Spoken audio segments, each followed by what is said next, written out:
everyone to today's webinar, as I think it's a really timely share that we have today, having Maureen with us, as we dive into Red Tie, and so to speak, Red Tie season. I think this is really exciting that we're going to be able to learn a lot from her today. Just some housekeeping items. We will be recording today's coaching webinar, so you will have the option to share this out with your fellow staff or volunteers, anyone that's really taking that leadership or volunteer role when it comes to implementing Red Tie at the local level. We would definitely encourage you to share this information with them. We'll also make sure that if you don't have the Red Tie Toolkit, that you get that into your hands. I believe Maureen's going to touch upon that as well, as it's available on the Red Tie microsite. So you will have a number of resources coming at you in the next 24 to 48 hours. So as this webinar is being recorded, just keep in mind it usually takes us about 24 to 48 hours to get it uploaded to the NHF YouTube channel. So at that point, when that's available, we'll make sure to share that outwards. And again, as usual, if you have any staff members that either need to be added or taken off the list, or members, so to speak, of the NHF coffee shop, please feel free to send me an email, and I can go ahead and make sure that any of those new staff members or previous staff members are either added or removed. As you know, we share a lot of information there. So again, welcome to today's coaching webinar series, Getting Red Tie Ready, and it's my pleasure to welcome Maureen Parsons, our annual giving manager at NHF, and she's going to be sharing some great information today. And of course, if you have any questions at all during today's webinar, please feel free to use the chat feature or to go ahead and raise your hand, and we'll make sure that we'll take those questions as well. So with no further ado, I would like to turn it over to Maureen. Thank you, Diana. And just before I get started, you can see the screen okay with the PowerPoint? Yes, I can. Okay, perfect. Well, thank you everyone for being on the call. As Diana mentioned, my name's Maureen Parsons, and I am the annual giving manager at NHF. Very excited to talk with you all today. I hope you guys are getting excited as well for Red Tie. Today's webinar, I'm just going to go over some of our goals and updates for the campaign, changes from last year, dive into some resources provided in the toolkit, and just highlight some best practices as we get ready for Red Tie. And again, we'll go over all the questions at the end. I'll definitely leave time for that. So last year, we set an original goal of $25,000 and ended up raising nearly $50,000. 28 chapters participated. It was a very successful campaign, and so we're hoping to build upon that success this year. Our initial goal will be $35,000. That's what we'll start at on the Red Tie Campaign microsite, but definitely plan to reach that $50,000 goal. That's our target for the campaign. We hope to have more chapters participate. We will be providing a match again this year. We're excited that we've increased the match to $750, and we'll also have additional cash prizes for most unique donors and most money raised. So I encourage you to utilize the match in your emails and messaging to donors. Data shows that donors are more likely to give, and also at a higher level if there's a match involved. So the campaign will run March 1st through April 17th, which is World Hemophilia Day, and March will be dedicated to awareness and advocacy. The first 2 weeks we'll be promoting the Cheerity campaign, which I'll share a little bit more about on the next slide. And then the last 2 weeks of March, we encourage you to share stories to show impact, as well as promoting Washington Days and any proclamations or resolutions your chapter has received. Washington Days will end obviously at the end of March, which will lead us into our fundraising component. We'll be focusing on fundraising April 1st through the 17th, again through storytelling and highlighting need and building a case for support. I encourage you to use this week and next to start collecting stories and quotes from your community members if you don't already have a story bank built up. Reaching out to families, volunteers, board members, asking them to share their story or provide some sort of quote that you can use throughout the campaign. Especially on social media, having a nice photo and a quote to capture your audience's attention. The charity campaign is an opportunity to add a frame to a photo. So I know one of the feedback we received last year was chapters wanting to have a frame to use on social media. Along with that, we've been working with a company called Cheerity, which does social media awareness campaigns. So NHF has received funding from CVS, and CVS is on board to use this funding in our charity campaign. Individuals can upload a photo to the site, and they add the frame and share it to social media, and it unlocks a $5 donation. So although we already have the funds from CVS, we feel that people are more likely to add the banner and share on social media with the feeling that they're unlocking the donation. So the picture here shows what the frame looks like. The charity site is hemophilia.cheerity.com. That's also found in the toolkit. And so individuals can go to the site, upload a photo, the frame will be added, and then they can share to social media using that hashtag Red Tie Campaign. So we definitely encourage you guys to share to your chapter pages, as well as encourage others to do the same. The microsite stays the same. It's that redtiecampaign.org. We did complete a few updates based on feedback.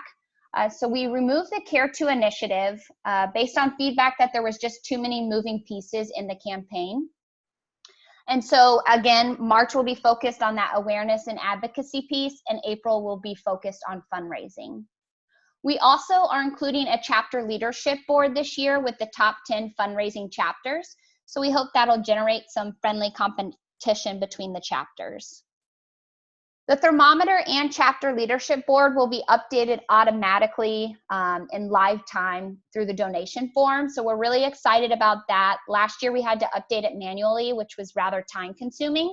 So we hope to be able to update you all quicker and more efficiently with donations we're receiving. NHF has removed all Red Tie Campaign donors that designated to a chapter, so we will not be communicating them throughout the campaign or following. So I do encourage you guys to think about a specific plan for these donors. This is your lowest hanging fruit and the group that is most likely to give again. So reach out to them and personalize the messaging. Acknowledge that they supported the campaign last year and kindly ask them to donate again. If you guys raised money last year for a specific program, make sure to highlight what was accomplished in the last year for that program so they see where their money went last year. Again, make sure the message is donor-centric. You know, they helped raise X amount of dollars last year. This is your goal for this year. Really personalize it as best as you can. I encourage you to utilize key volunteers, identifying individuals that can serve as ambassadors for you during the campaign to really build up that excitement and momentum throughout March and April. Ask volunteers to share your social media post, share their story on social media and tag your chapter, as well as inviting their friends, family, and coworkers to participate. If you have a fall walk, also consider reaching out to your team captains, and board members are also a great segment for this as well. Make sure you also are sharing posts where people tag you or mention your chapter's name. That makes them feel special and also increases awareness to audiences you don't currently have access to.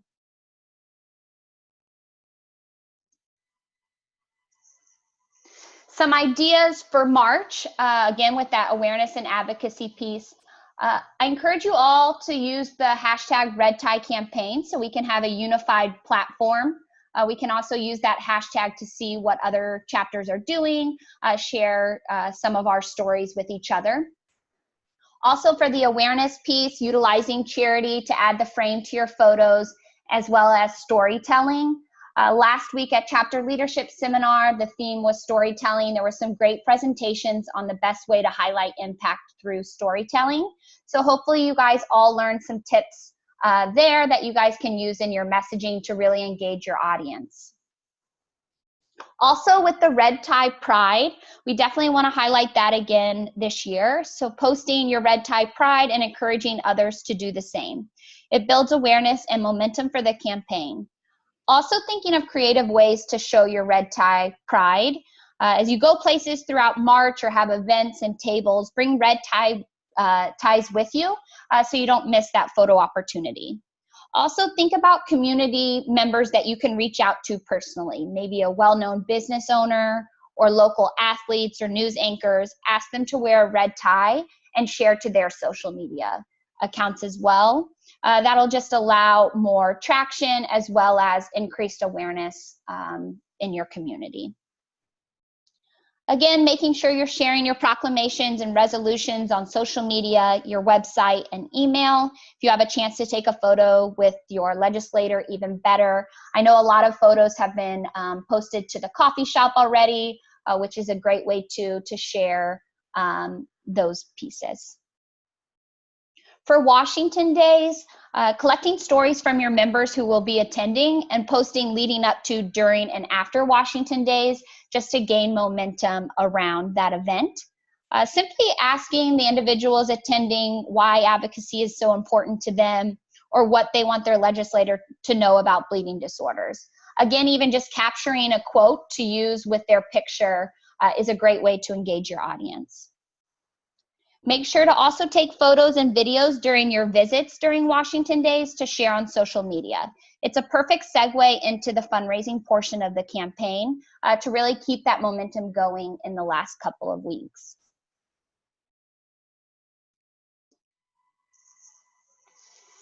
April will be focused on fundraising, so I encourage everyone to set a goal for the campaign and to show impact and needs. So looking at what the funds will support, just to be able to engage your audience with that messaging and be very specific. Again, I know I've mentioned several times, but that storytelling component will really engage your audience and connect to them on an emotional level, just to draw them in and want to participate. I highly encourage promoting the match gift as a way to double your donation, as well as the other rewards that can be given with the most unique donors and most dollars raised. Just a reminder that only donations made through the microsite will count towards the fundraising goal and match total. So we will continue to update the coffee shop throughout the campaign for the leaders in that. I wanted to highlight a few social media examples that I have come across in the last week or so from a few of the chapters, and just go over some tips and best practices for social media. I highly encourage using photos and videos and including a donate button in your posts. You can see with the Great Lakes Hemophilia Foundation how they included that donate button. It makes it a very easy way for individuals to give on social media. Also utilizing Facebook Live, and you can also add a donate button there as well. And tweaking your stories to fit each social media channel, and also looking at your audiences for each one. Is your audience different on Instagram than it is on Facebook or Twitter? And also keeping it short and concise for social media versus if you were to include it in an email or newsletter. Make sure all posts have a clear call to action, whether you're wanting them to add the banner through Cheerity or put on their red tie or to donate. Make sure to have a clear call to action so that those looking at your posts know exactly what you need. And again, using the hashtag Red Tie Campaign and NHFWD for Washington Days. For those that have not received the chapter toolkit yet, the microsite, it is uploaded to the microsite. So if you go to redtiecampaign.org, there's a chapter resources tab at the top of the site, and you can download it from that page. There's tons of materials and resources to be able to use throughout the campaign. There's banners for Facebook and Twitter, as well as social media image shares like the square here on the right side of the screen.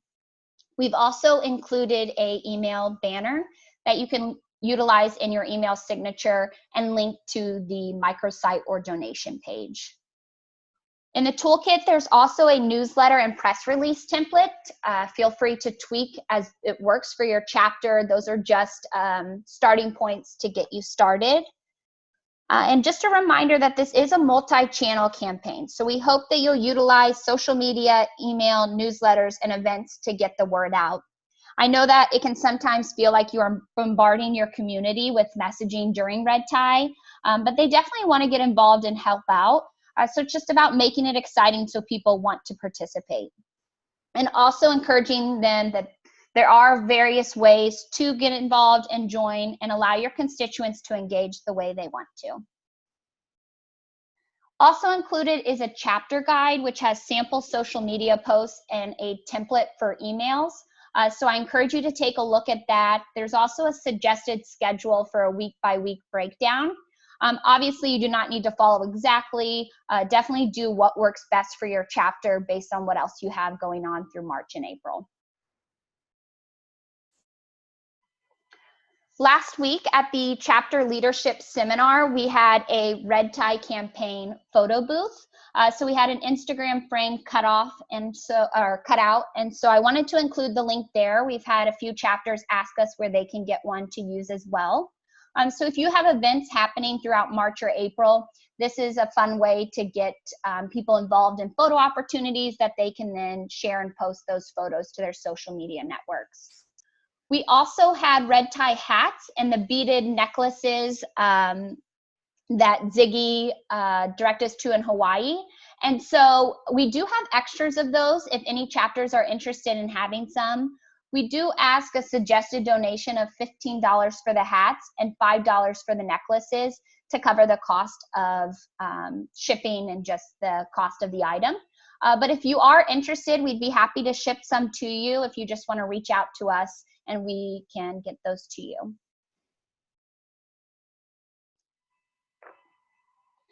Finally, we are excited to share about the John Indence Award.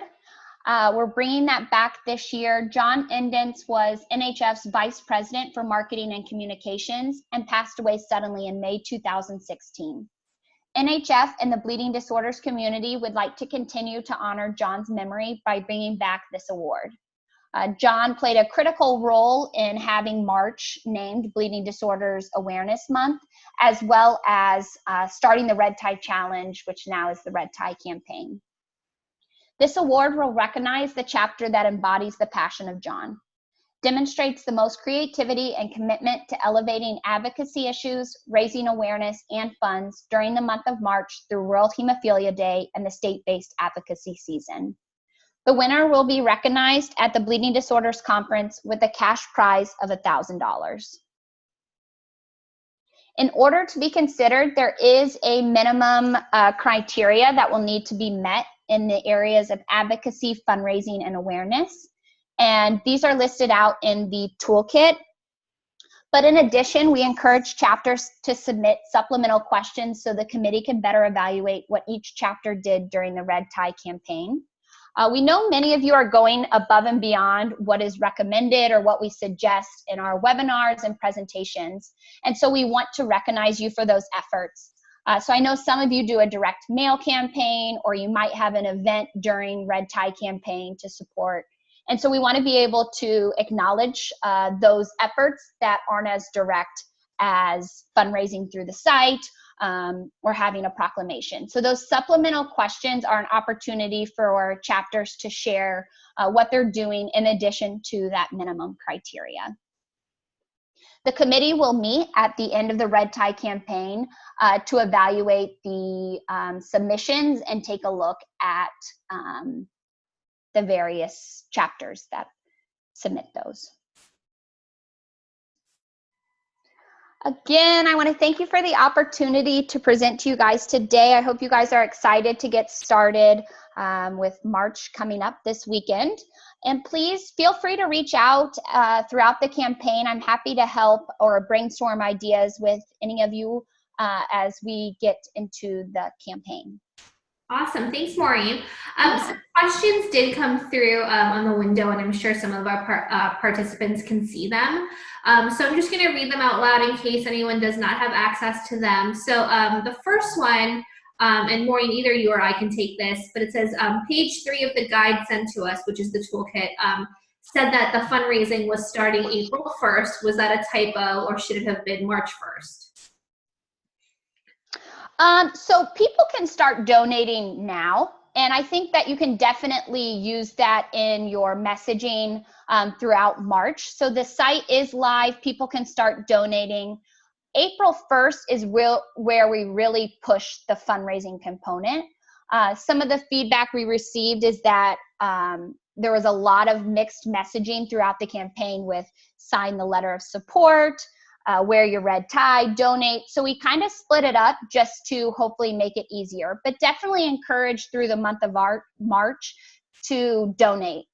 We definitely want to build that momentum, but just knowing that April 1st through the 17th is where it will be that really hard push for fundraising. I agree, and I just want to add too that, you know, with that shorter time frame as opposed to fundraising for, I think, the whole 6 weeks like we did in years prior, I think we will see a lot more momentum in a shorter time frame making that ask amongst your community members. It's definitely more tangible, and you know, just to think about how well, you know, our fundraisers and the fundraising culture that we're building at chapters, knowing that they have that smaller time frame, knowing that they have experience with shorter lived campaigns like Giving Tuesday, for example, or even Red Tie, I definitely think utilizing this smaller time frame is going to be definitely valuable. So as Maureen said, definitely take advantage of it and let them know that, you know, fundraising is open, but I would definitely encourage you too to, you know, start your big push on April 1st. Another question that came through is that if the chapter receives direct donations for the Red Tie Challenge, not through the Red Tie campaign site, how can this be credited so it shows up for our chapter total and qualifies for the $750 match? So it does have to go through the microsite just in terms for our tracking, and to be able to issue the match, we have to have that documentation through the site. So I do know in the past, and even talking with some chapters this year, if you are collecting donations offline and you are comfortable and willing to then put those donations into the site, I know that some chapters are doing that. So collecting donations at an event or something like that, and then putting one donation into the website so we can see that for your chapter is an opportunity. Otherwise, that's where we can recognize you in the John Indence Award as well, is taking a look at how you raised money outside of the microsite through various events and offline donations. Awesome. And if any other chapter has a question, please feel free to type it into the chat window or through the Q&A feature. We definitely appreciate all the questions that have come through. But again, Maureen's contact information is up there. We really are so excited about this year's Red Tie. You know, I can't stress enough how important your feedback as chapters is, you know, after these campaigns are done with, because I think a lot of the feedback we received last year was able to help us really construct a more succinct type of campaign for this year. And I think the advancement department has done such a fabulous job. So I want to thank Maureen for being our guest presenter today. And of course, if you have any questions, please feel free to reach out to her or anyone on the chapter services team, and we'll make sure that that gets answered. But for now, we don't have any other further questions. Maureen, do you have any other closing comments? Because what we can do, I guess, from here is get all this uploaded, and we'll send out some resources, but I just want you to be able to close it out, and you know, if there's anything else you have on your plate, to go ahead. Yeah, I would just say if you guys do have any feedback throughout the campaign, like Diana said, please send it our way, because we definitely take that into account. We want to make this as successful as possible for everyone. And then we'll also plan to do the survey at the end of the campaign as well to get your feedback, but happy to take that throughout the campaign too. Awesome. All right, well, thank you everybody for joining us. And again, we'll be sure to send out the resources and the recorded webinar within the next couple of days. Take care.